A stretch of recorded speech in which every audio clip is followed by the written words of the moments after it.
This week, as I was getting ready to film this video for you guys, I realized that so many of my good habits that I can't wait to continue in 2023, actually, I learned all of them at the end of 2022. And I feel like that's how it always goes. It takes you a full year to realize what's important and what you need to work on. Some game changers for me this year were cooking dinner at home, and we bought our dream house, and I just learned to really enjoy simple things. So I can't wait to share all the things I'm going to be working on in 2023 to transform my life with you guys in this video. I got my coffee. Let's do this. Hello everyone, welcome back to my channel. I hope you guys had an amazing holiday. I always feel like energy is so contagious, and right now I am just feeling so motivated, so inspired, that I hope that I pass that on to you and that you're going to catch this energy and that it's going to be really contagious for you. There's nothing like going into the new year feeling so inspired, and because there's a lot of these videos that are going to be popping up in your feed, I want to jump right into it so that you can start living your best life right now. So if you guys want to hear the 4 things that I'm doing in 2023 to transform my life, just keep watching. If you guys have been following along my whole channel this year, I've been talking about my biggest manifestation was to buy a home. I wanted a home that was move-in ready, that was walking distance to the beach, that was my style aesthetically, and in this housing market, that was a tall drink of water, as my realtor kept saying. She was like, there's a lot of things you have on your list. Last week, we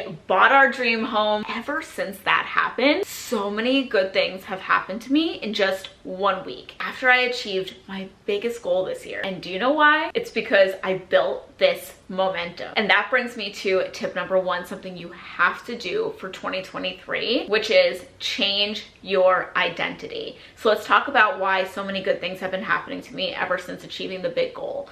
Well, it's been happening because I started changing my identity, like, oh wow, I achieved this. I feel really good. I could do this. I can manifest. I can achieve goals. I can put in the work and see them pay off. A lot of us, we fear not putting in the work, but we fear putting in the work and nothing coming out of it. Maybe you fear starting your business because you'll put in all this money, all this work, all this energy, and then it doesn't take off. Or you fear posting on social media that people are going to laugh at you. So after I achieved my biggest goal, my identity for myself changed completely, because I had so many moments of doubt this year that it wasn't going to happen, especially when interest rates spiked really high and prices weren't really coming down. I just didn't see how we were going to get all of the things on our list. But I kept showing up, I kept being positive, I kept putting myself out there, and that's how it happened. Whether or not you achieved a big goal on your list, or you're going into next year with goals that you want to achieve, you can still use this tip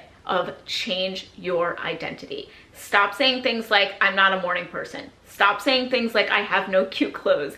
Stop saying I'm awful at losing weight. I quit everything I start. I've never achieved a goal. Or the one that I've been hearing a lot lately, I'm so broke, I have no money, I'm on my last dollar. Stop saying things like that in 2023. I talked about Mel Robbins in my manifesting video. I'm going to talk about her one more time in this video. She always talks about self-talk and changing your identity. And once I did that for myself, saying like, no, I'm somebody that I put in the work, I saved the money, I'm going to buy my home, or I'm going to put in the work to losing weight and I'm going to see results. Start raising your standards of what you think about yourself. All this is good and fine to talk about with you guys, but if you don't know how to change your identity, these tips are going to be useless. So I'm going to share the concrete example of what I've been doing, especially for eating healthy and working out. And that is, I would say to myself this little mantra: I keep promises to myself. I keep promises to myself. What's more powerful? I just started a new workout. Hopefully I stick with it. Hopefully all goes good. Or I just started a new workout and I'm doing it weekly. I always keep promises to myself. I just love the way that sounds. Obviously you guys can choose your own of changing your identity, what works for you, because this is a mindset tip. All of this is going to start with the mindset. The second habit that I'm doing that is going to transform my life in 2023 is a minimalist closet. All of the goals that I have started with a problem. As a mom, sometimes I feel like I have no cute clothes. Sometimes I feel like I don't like my style. I have nothing to wear. And you might be thinking, well, Sam, don't you need more stuff? Times that I felt the most stylish are when I just have a handful of things in my closet easy grab and go, and you can wear things a million different ways. Like this bodysuit and jeans I'm wearing, I could wear it like this, or I could throw a jacket on top, and now it changes the look. For me, if I have too much stuff, then I can't pick out cute clothes to wear.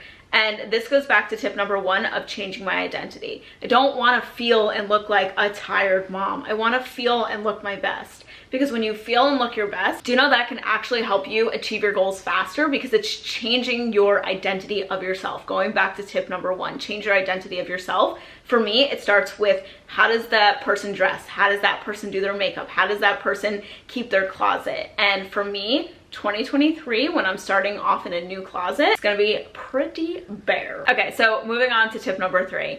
So like I said earlier, I achieved my biggest manifestation of the year, which was buying my home. Okay, I want to let you in on a little secret about that. A lot of us put a lot of our goals on a pedestal. When I get this, I'll feel this. When I have my dream body, I'll feel so much more confident. When I have my dream house, I'll just be so much happier. A lot of us put this pressure on our goals. And I'm going to let you in on this secret that maybe not a lot of people share, but ever since getting my dream home, I am no happier than I was before. And that's not to say that I'm not going to make incredible memories there with my family, but it is to say that we have to stop putting so much pressure on our goals. And this brings me to tip number 3, enjoy the moments in between. And if you're not enjoying them, then figure out what you can do to enjoy the moments in between. I posted this reel, the change it reel. I saw this like trend going on TikTok, and it's, if you're not obsessed with your life, change it. That one hit me because I'm somebody that I like to set goals. That's how I know what I'm accomplishing each year. But what I found was my favorite moments are not the moments I achieve the goals. The day that I signed, you know, that the house is ours, that was one day out of 365 days. That was one day. We cannot put that much pressure that we're going to be happier over one day. So I came up with little moments in my life that just make me so happy. One of them is cooking. Maybe you feel this way about cooking, maybe you don't. Just that time of day, even if it's a chaotic time, even if my daughter is helping me in the kitchen, we're making the biggest mess. I love time cooking, listening to Frank Sinatra, listening to music, or the Frozen soundtrack with my daughter. I love that time. Those are the moments. I know I sound like an old lady saying that. Those are the moments, but they really are. And you need to be obsessed with the moments in between the big ones. Another favorite time of mine is at the end of the day, and me and my daughter are taking a bath together, and my husband's in the shower. We're all like talking, sharing about our day, and we're just like getting unready from the day and just connecting as a family. Sometimes it's as simple as browsing through the grocery store without a list. I usually have a list, but just getting to browse and look up and down the aisle. Oh, I didn't know that they were putting, you know, chocolate on cauliflower. Who knows? Just like getting to browse and look. Or maybe it's catching the morning sunrise or the end of the day sunset. Whatever it is, if you're not obsessed with your life, it's up to you to change it. Because I'm going to tell you, you're gonna achieve the big goals. You're going to. You're gonna find your soulmate. You're going to lose the weight. You're going to start your dream job. Your YouTube channel's gonna take off. Whatever it is you're trying to do, I promise you it's gonna happen. But when you get to the end of your life, or as you get older, you're gonna be looking more at these pocket moments, the moments in between, the relationships that you built. Your life is entirely up to you. That brings me to my last tip, which is vision boards or mood boards, whatever you like to call it. They will work if you do these two things. So this tip is like a sub tip. The first is a tip that I shared last year that so many people, I would get messages all year about this, that it was a game changer and it was so helpful. But the first was, don't use photos of other people on your vision board. Oh, this girl has a skincare line, I want a skincare line, and then you put her picture. That almost tricks your brain into thinking that is for them and not you. And it might be hard to change your identity, like tip number 1, if you're already envisioning somebody else doing it.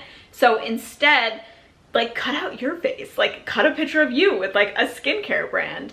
So that was the first tip that I had that really worked for so many people last year. So go on Pinterest, find images, but stop using photos of other people. Don't use relationship photos of people. Don't use photos of other people. You are the main character in your story, not them. And then my second tip with vision boards and mood boards is, I know a lot of people say they don't work, or some people say they're amazing, they're a game changer. For me, they have been a game changer, but you have to set systems in place. At the end of the day, systems are better than goals. So You can have such good systems and no goals and you'll still be ahead every single year. I do like to have goals because I feel like how can you steer your ship without having a goal, like a target that you're trying to hit? But if you set a system like, hey, every morning I'm going to wake up at 6 a.m., I'm going to make a healthy smoothie, I'm going to do a 5-minute meditation or a 20-minute workout, that will still put you ahead of somebody that isn't doing those things.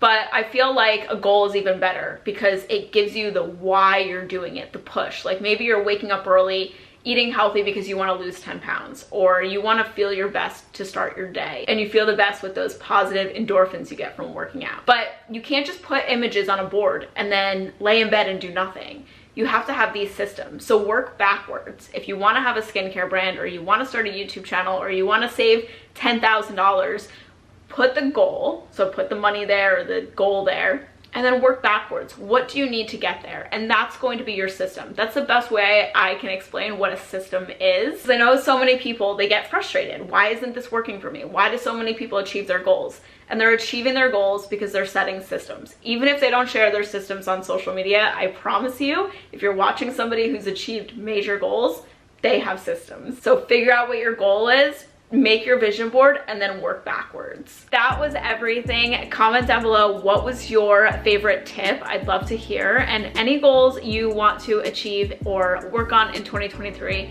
comment them down below because maybe there's something that I've done or want to do and I can talk about it in another vlog. So thank you guys so much for watching this video and I'll see you guys soon. Bye.